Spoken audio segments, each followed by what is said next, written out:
Bem, eu fiquei algumas semanas sem poder gravar as mensagens dos nossos estudos aqui, do Evangelho segundo Marcos, por algumas questões aí de força maior, mas agora, graças a Deus, estou de volta e nós vamos hoje ver o capítulo 14 do Evangelho de Marcos, os versos de 12 até o 26, que diz assim: No primeiro dia da festa dos pães sem fermento, quando se costumava sacrificar o cordeiro pascal, os discípulos de Jesus lhe perguntaram: Aonde queres que vamos e te preparemos a refeição da Páscoa? Então ele enviou 2 de seus discípulos, dizendo-lhes: Entrem na cidade, e um homem carregando um pote de água virá ao encontro de vocês. Sigam-no e digam ao dono da casa em que ele entrar: O mestre pergunta: Onde é o meu salão de hóspedes, no qual poderei comer a Páscoa com meus discípulos? Ele lhes mostrará uma ampla sala no andar superior, mobiliada e pronta. Façam ali os preparativos para nós. Os discípulos se retiraram, entraram na cidade e encontraram tudo como Jesus lhes tinha dito, e prepararam a Páscoa. Ao anoitecer, Jesus chegou com os 12, e quando estavam comendo, reclinados à mesa, Jesus disse: Digo-lhes que, certamente, um de vocês me trairá, alguém que está comendo comigo. Eles ficaram tristes, e um por um lhe disseram: Com certeza não sou eu.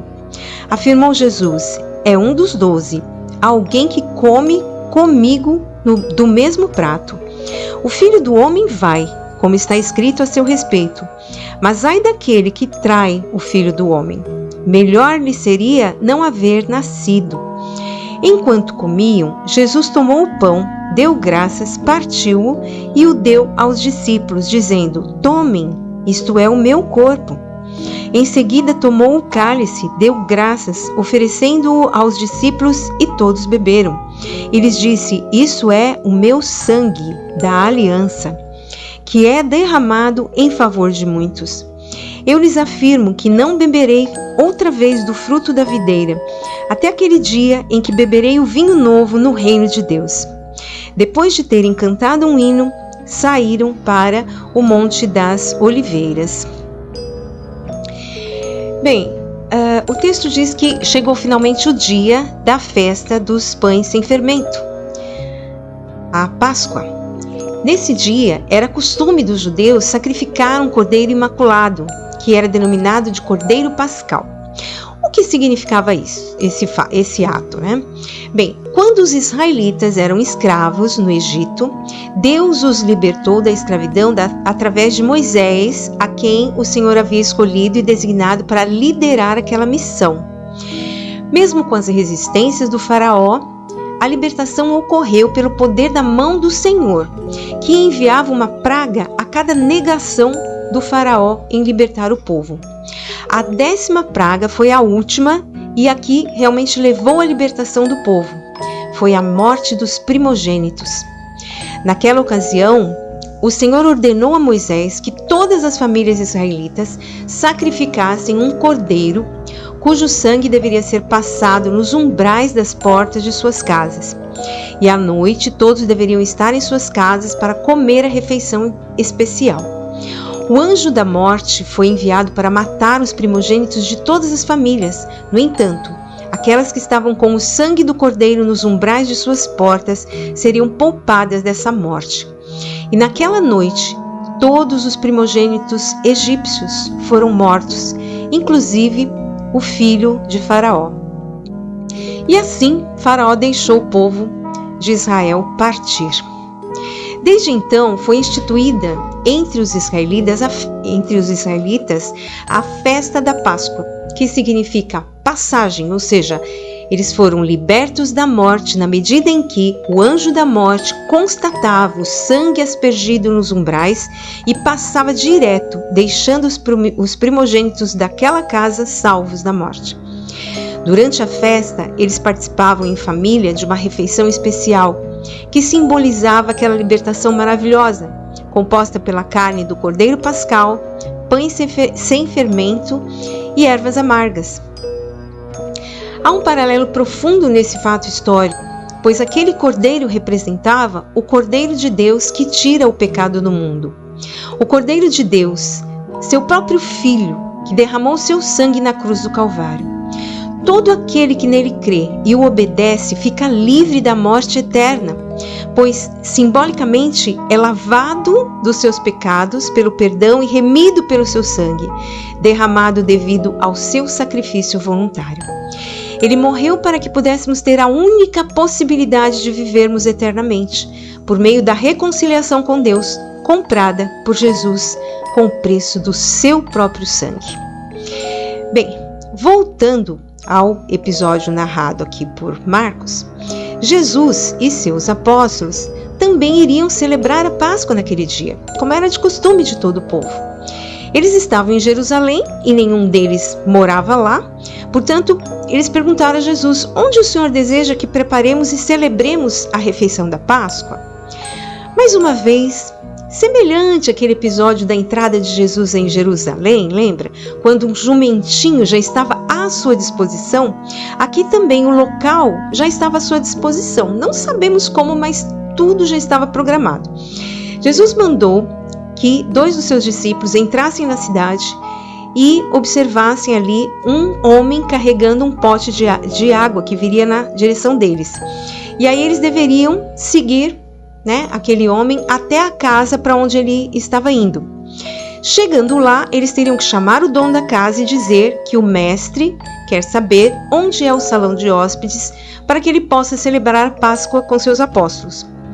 Então eles fizeram isso e prontamente o dono da casa lhes mostrou um salão amplo, mobiliado, e já com ali tudo pronto para que eles pudessem preparar a refeição e celebrar a Páscoa tranquilamente.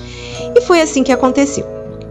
Bom, chegando à noite, o momento de celebração da Páscoa, Jesus estava ali à mesa com seus 12 apóstolos e aí ele fez uma declaração muito séria de que um deles que ali estava o trairia.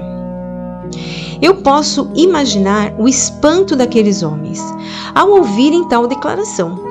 Eles ficaram preocupados, Quem seria? Não é possível, eu não.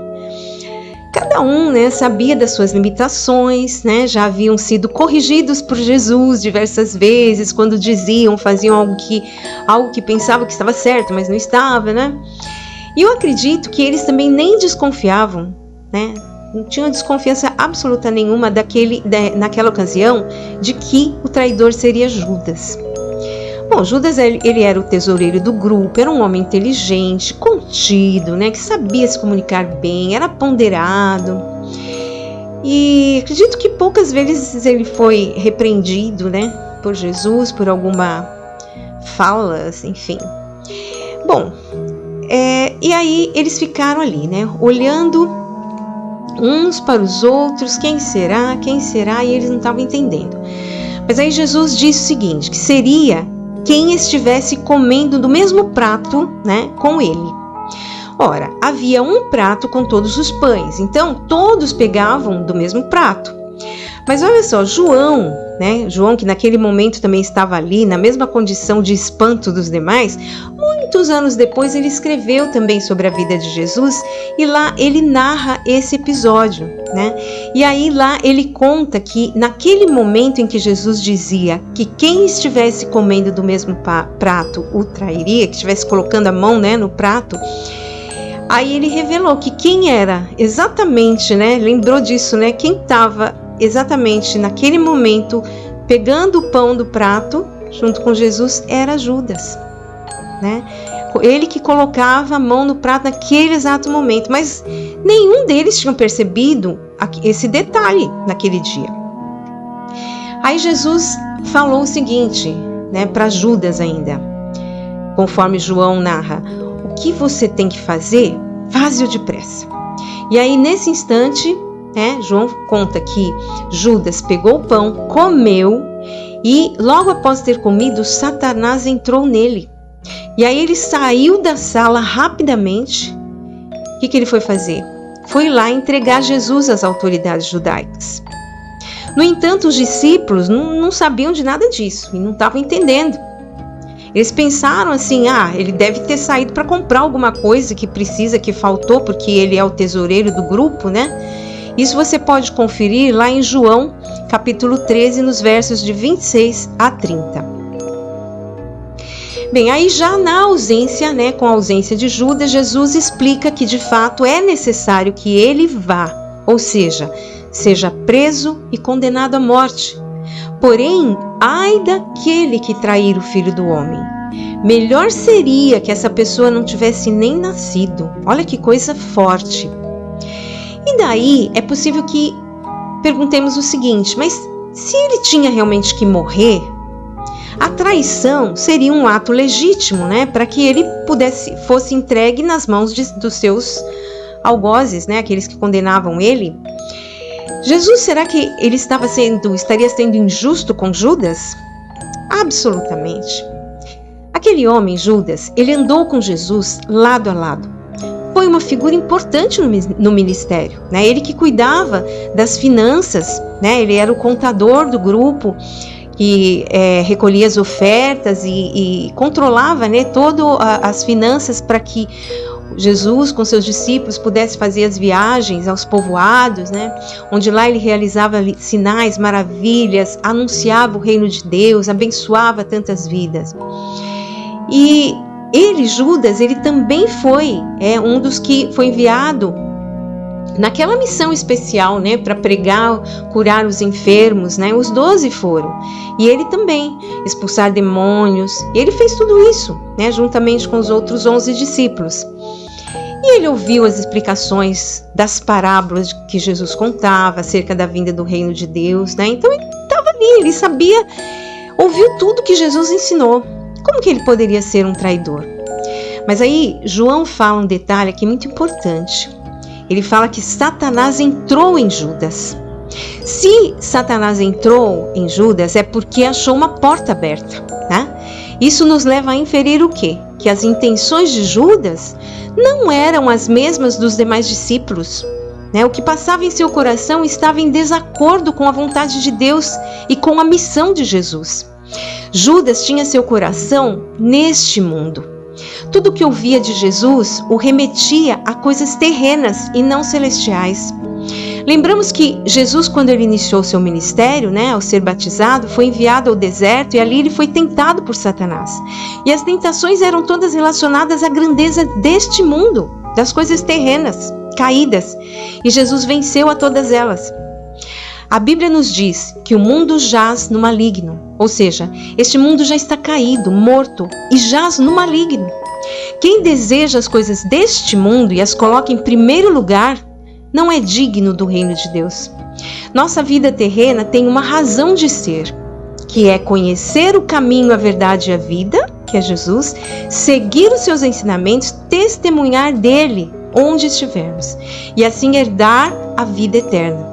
Aquela, né, que de fato faz todo sentido. Ao trair Jesus intencionalmente, né, Judas, o que ele herdou? A morte eterna. Eu creio que a vontade de Jesus jamais foi essa para Judas, né? Mas infelizmente, apesar de tudo que ele ouviu e viu, ele nunca abriu seu coração para Jesus. O ser humano tem essa característica. Ouve a verdade, mas opta pela mentira. Opta pelo se deixar ser enganado, né? Quando ouvem acerca de Jesus e seus ensinamentos e não dão importância ou interpretam de forma errada, achando que tudo é para essa terra, isso tudo é um ledo engano. É preciso ouvir e escutar a voz de Deus, com o coração aberto, abandonando a cobiça, a inveja, as intenções egoístas e coisas do gênero, e ir com sinceridade e humildade de coração a Jesus. Pense nisto. Voltando ao episódio da ceia, após Judas sair ali da sala, continuaram a celebração, né, da Páscoa, Jesus com os 11, que ainda estavam ali sem entender muito daquilo, né, que Jesus tinha falado. Eles já iam então comendo pão, porém Jesus tomou um pão e deu graças primeiramente e depois partiu e distribuiu aos seus discípulos. O que ele fala em seguida também com certeza os surpreenderam. porque ele disse o seguinte, que aquele pão partido e distribuído ali era o corpo dele. Depois pegou o cálice, deu graças novamente e o deu aos discípulos para beberem. Daí ele afirma, este é o meu sangue da aliança. A partir dali, Jesus dá então a eles o verdadeiro significado da Páscoa, pois em breve ele seria entregue à morte, o seu corpo seria dilacerado e seu sangue derramado. Isso para perdão e remissão dos nossos pecados, ou melhor, dos pecados de toda pessoa que viesse a crer verdadeiramente em Jesus, o Filho de Deus, o Cordeiro de Deus imaculado. Esse é o significado. Por isso, ele dizia, comam desse pão, representa o meu corpo dado por vocês. Bebam do cálice de vinho, representa o meu sangue derramado em favor de vocês. Estava próximo o início do período de resgate, de salvação, que seria inaugurado por Jesus com sua morte e ressurreição, o chamado Ano Aceitável do Senhor. E ele em breve seria glorificado e não mais participaria dessa cerimônia até quando viesse estabelecer definitivamente seu reino na terra restaurada, juntamente com todas as pessoas por ele resgatadas por meio da fé em sua pessoa. Isso é um fato que nós estamos aguardando e creio que em breve acontecerá. Então, ouvintes, estamos vivendo exatamente esse tempo, que foi inaugurado por Jesus há cerca de 2 milênios atrás, o chamado Ano Aceitável do Senhor. Ano de salvação, tempo de resgate.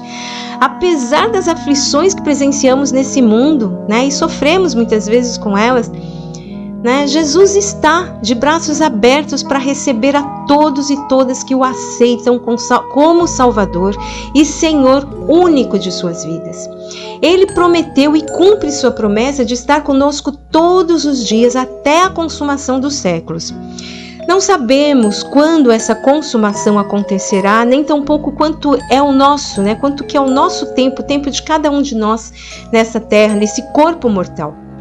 Mas o fato é que quem nele crê e a ele entrega o comando de sua vida pode ter plena certeza de que em uma ou outra circunstância seu lugar está guardado junto a Deus, e enquanto isso não acontece, estamos guardados em espírito nos braços do Senhor e guiados por Ele através do seu Santo Espírito que atua aqui nesta terra.